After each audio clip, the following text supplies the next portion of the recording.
क्या कर रही है मेरी गुड़िया? हम्म। माँ, मैं अपनी गुड्डे गुड़िया से खेल रही हूँ। अरे वाह! तो आज तुमने अपनी गुड़िया को क्या बनाया है?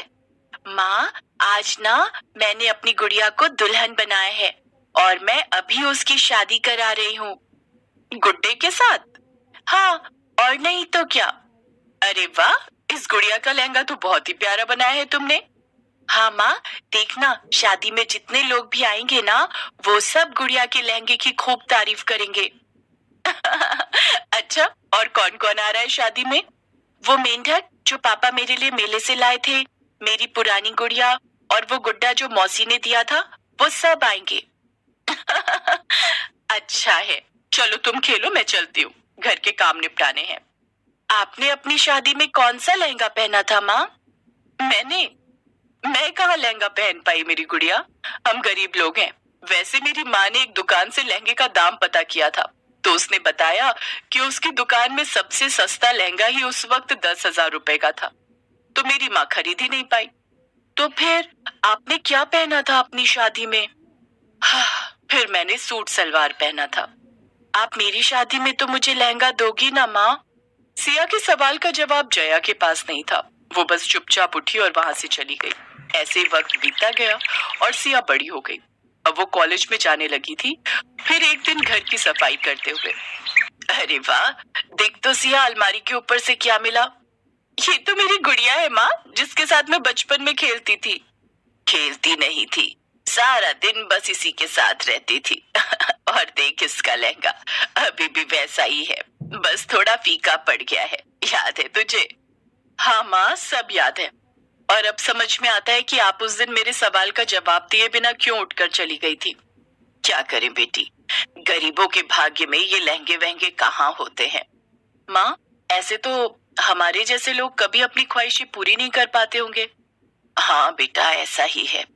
तो माँ, क्यों ना मैं एक काम करूं, मैं सिलाई कढ़ाई का काम सीखूं और फिर सस्ते लहंगे बनाकर बेचूं। कैसा रहेगा? बात तो तेरी सही लग रही है। तेरा कॉलेज भी खत्म होने वाला है। मैं आज ही तेरे पापा से बात करती हूँ। सिया का आइडिया उसकी माँ जया को भा गया था और उसके पिता जनक राम को भी अच्छा लगा। कुछ दिन बाद ही सिया ने शहर में एक सरकारी इंस्टीट्यूट में दाखिला ले लिया, जहाँ सिलाई कढ़ाई का काम सिखाया जाता था। 1 साल तक सिया ने पूरी लगन और मेहनत के साथ सिलाई कढ़ाई का काम सीखा और फिर एक दिन, कितनी खुशी की बात है, आज हमारी बिटिया अपनी दुकान खोल रही है। हाँ भाई सिया, हमें तुम पर बहुत गर्व है बेटी। पर एक बात समझ नहीं आई कि लहंगे तो इतने महंगे बिकते हैं, तो फिर तुम उन्हें सस्ते में कैसे तैयार करोगी? आपने बहुत अच्छा सवाल पूछा है पापा। देखिए, कोई जीवन में एक बार ही शादी करता है, तो वो शादी में खर्चा करने से पीछे नहीं हटता। बस इसी का फायदा उठाते हैं शोरूम वाले। सामान लगाएंगे 25,000 का और लहंगा बेचेंगे 1 लाख का। मेरी कोशिश रहेगी कि मैं 2-3 हजार में लहंगा बनाऊं और उसे 4-5 हजार का बेचूं। इतनी समझदारी कैसे आ गई तुझ में? आपके साथ रहते रहते। उस दिन के बाद से सिया की जिंदगी बदल गई। वो पूरी तरह से अपनी दुकान में ही रम गई। वो खूब मेहनत करती और हर रोज एक नया लहंगा तैयार करती। उसके डिजाइन बहुत ही प्यारे थे। धीरे धीरे लोग उससे आकर लहंगे खरीदने लगे। जब वो लहंगों के रेट सुनते तो हैरान रह जाते और बाकी लोगों को भी सिया की दुकान के बारे में बताते। एक दिन एक मोटरसाइकिल सिया की दुकान के सामने आकर रुकी। हाय, आप सिया हो? हाँ जी, बताइए। मेरा नाम निशांत है। मुझे पता चला कि आप सस्ते और बहुत ही अच्छे लहंगे बनाते हो। ओह, तो आपको लहंगा चाहिए? नहीं नहीं, देखिए मेरे पास एक जबरदस्त प्लान है। देखिए, आप भी जानती हैं कि शोरूम वगैरह में लहंगे कितने महंगे मिलते हैं, हर आदमी उन्हें खरीद नहीं पाता। पर वैसे ही लहंगे आप 3-4 गुना कम कीमत में बेच रही हैं। क्यों ना हम आपके इन लहंगों को पूरे देश में सप्लाई करें, सस्ती कीमतों पर।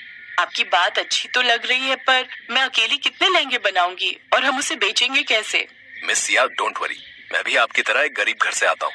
थोड़ा मोड़ा कंप्यूटर और वेबसाइट के बारे में जानता हूँ। हम अपनी एक वेबसाइट बनाएंगे और सारे लहंगे आप क्यों बनाओगी, इसके लिए भी मेरे पास एक आइडिया है। जितने लोगों ने आपके साथ ये काम सीखा था, उन्हें आप अपने साथ जोड़िए ना। उनका भी भला होगा, गरीबों का भी भला होगा, और आप और हम भी 2-4 पैसे कमा लेंगे। निशांत बहुत ही स्मार्ट लड़का था। उसका आइडिया सिया को भा गया। सिया ने कुछ देर सोचने के बाद उसे हाँ कर दिया। दोनों ने मिलकर उन सारे लोगों को फोन लगाया जिन्होंने सिया के साथ सिलाई कढ़ाई का काम सीखा था।